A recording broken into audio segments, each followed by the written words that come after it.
राधे कृष्ण महाराज जी। राधे राधे। महाराज, एक साधक का प्रश्न है कि पाप और पुण्य कर्म फल देकर नष्ट हो जाते हैं, क्या भगवान का नाम जप और भक्ति भी नष्ट हो जाती है?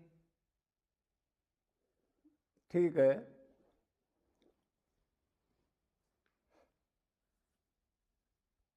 वो ये कह रहे हैं, अब जैसे कर्म का फल मिलता है, ये सिद्धांत है, शुभ अशुभ, पाप पुण्य। मतलब हम कर्म करेंगे, भगवान उसको नोट करेगा और फिर उसका फल देगा, तो वो कर्म नष्ट हो जाएगा, चाहे पाप हो चाहे पुण्य हो। पाप में आदमी को सज़ा मिलती है, पुण्य में थोड़ा बहुत सुख रहता है। वैसे तो टेम्परेरी सुख है, क्यों पुण्यवान आदमी को भी मृत्यु, बुढ़ापा, रोग आदि ये घेरते रहते हैं, आप देखते हो। तो उसका मतलब ये है, क्या जैसे पाप पुण्य फल दे के नष्ट हो जाते हैं, तो ऐसे ही भगवान की भक्ति और भगवान का नाम जप वगैरह भी नष्ट होते हैं। तो भगवान की भक्ति, भगवान का नाम जप जो करते हैं, बगैर कामना की भक्ति जो करते हैं, कामना की भक्ति तो आपने पता ही है, वो भक्ति होती ही नहीं। मेरे पुत्र हो जाए, मेरा बच्चा नौकरी लग जाए, उसकी शादी हो जाए, कोई बीमार ना हो। जो एक्चुअल भक्ति को जानते हैं और जो नाम जप कर रहे हैं, मतलब जो जानते हैं भक्ति निरंतर होती है, निष्काम होती है और अनन्य एक की होती है। जो ऐसी भक्ति करते हैं निस्वार्थ,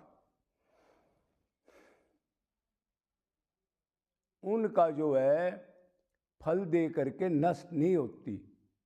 वो पक्की सत्य चीज है। मतलब हमारी ज़रूरत है, मतलब आवश्यकता है जीव की।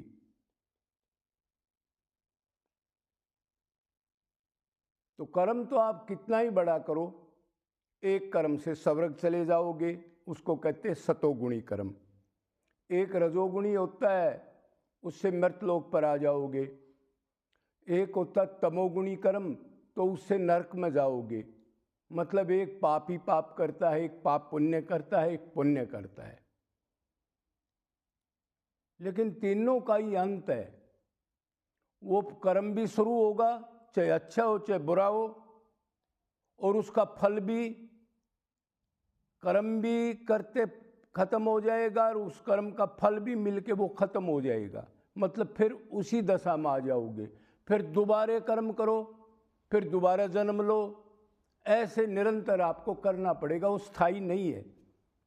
लेकिन भक्ति, नाम जप, किसी जीव की निष्काम सेवा भगवत भाव से, कुत्ता हो बिल्ली हो, किसी में परमात्मा ही है, मैं उसका सेवक हूँ और उनको मैं सुख दे रहा हूँ, ये भगवान की कृपा, इस भाव से किया हुआ कर्म वो कभी नष्ट नहीं होता। तो भगवान की भक्ति, भगवान का नाम जप, भगवान से प्रेम, भगवान के दर्शन,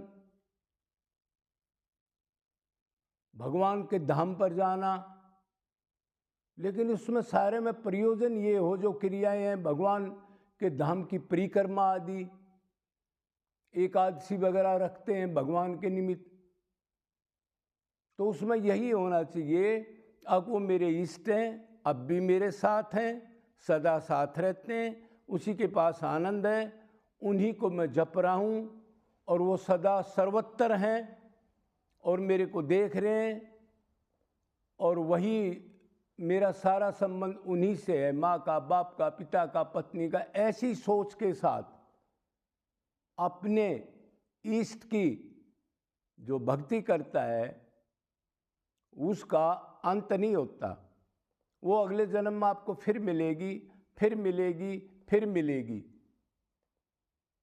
तो ये जो लोग भक्ति करते हुए दिख रहे हैं आज, ये पुण्य कर्म वाले हैं, इन्होंने पीछे भक्ति की है। एक परिवार में 10 आदमी हैं, सारे नास्तिक हैं, सारे भोगी हैं, शरीर की इंद्रियों के सुख के लिए पागल हैं, पैसा भी बर्बाद कर रहे हैं, समय भी बर्बाद कर रहे हैं। लेकिन एक उन्हीं के घर में कोई भगवत भाव का जीव है, वो उसको भगवान की चर्चा अच्छी लगती है, भगवान के गुण रूप भोग अच्छा नहीं लगता, वैराग्य अच्छा लगता है, शरीर से ज़्यादा संबंध नहीं रखता। क्या कारण है? तो कारण यही है, अब उसने जो पिछला था वो नोट कर रखा है, इन्होंने पीछे नहीं किया है, इसलिए इनका इंटरेस्ट बिल्कुल नहीं बनता। और उसमें वैराग्य की भावना भी आ जाती है, भक्तों से प्रेम भी आ जाता है, धाम से भी प्रेम आ जाता है, जीवों में दया आ जाती है, समता आ जाती है, परोपकार की भावना आ जाती है, दीनता आ जाती है भक्ति करते करते। तो भक्ति का प्रताप है, वो नाम जप का प्रताप है। मतलब वो अलौकिक चीज़ है, वो नित्य चीज़ है, वो सत है और बाकी असत है। कर्म किया, फल दे के नष्ट हो गया, फिर दुख।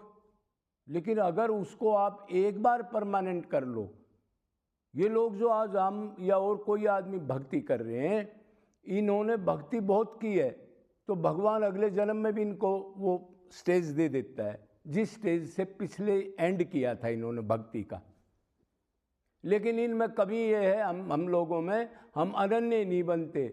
मतलब दो चीज़ों को चाहते हैं, संसार भी और भगवान भी हो, और ये कभी नहीं हो सकता आज के घोर कलयुग में कि उधर खटपट होगी, उधर आपका भजन टूट जाएगा, एटमॉस्फेयर ठीक नहीं मिलेगा, सात्विक माहौल नहीं मिलेगा, साथ में रहने खाने वालों का अलग माहौल है, खाना पीना आना जाना।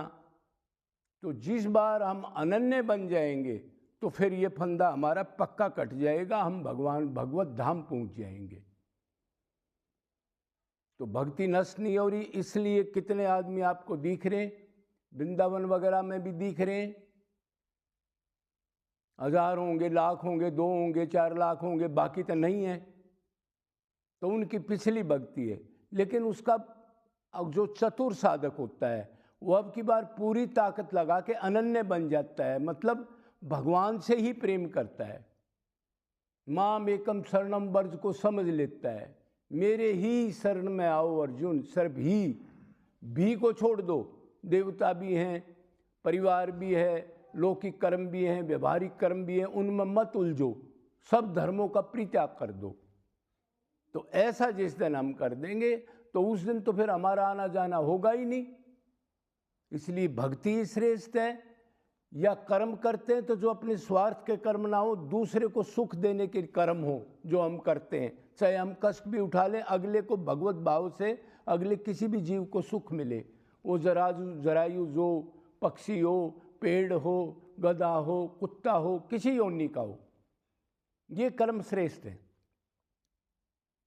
तो आप क्लियर हो गया अभी, जितने भी कर्म हैं आप जो करते हैं, कर्म कांड कहते हैं उसको, ये कर लो ये हो जाएगा, ये करना चाहिए ये नहीं करना चाहिए, इसके करने से ये हो जाएगा, तो वो भगवान नोट करेगा, उनका फल देगा, फल भोग के आप फिर प्लेन हो जाओगी। लेकिन भक्ति जो आपकी अब तक चल रही है, अब की बार अनन्य बनना है, किसी भी जन्म में अनन्य बनना पड़ेगा। अनन्य का मतलब सिर्फ भगवान के जन, भगवान के प्यारे साधु संत महापुरुष, भगवान के गुण रूप लीला कथा धाम, इतने में मन रहे और अपने को आत्मा मानने, उस दिन काम बन जाएगा। इसलिए दृढ़ होकर के जो हम भक्ति कर रहे हैं, अब की बात पक्का ये करना है, अभी करना है, इसी टाइम करना है, इसी जन्म में करना है, इसी महीने में करना है। और दुख सुख प्रारब्ध से शरीर के आएंगे, उनसे नहीं घबराना, वो भगवान देखेगा अगर आप सच्चे भाव से बैठे हो। बोलो वृंदावन बिहारी लाल की।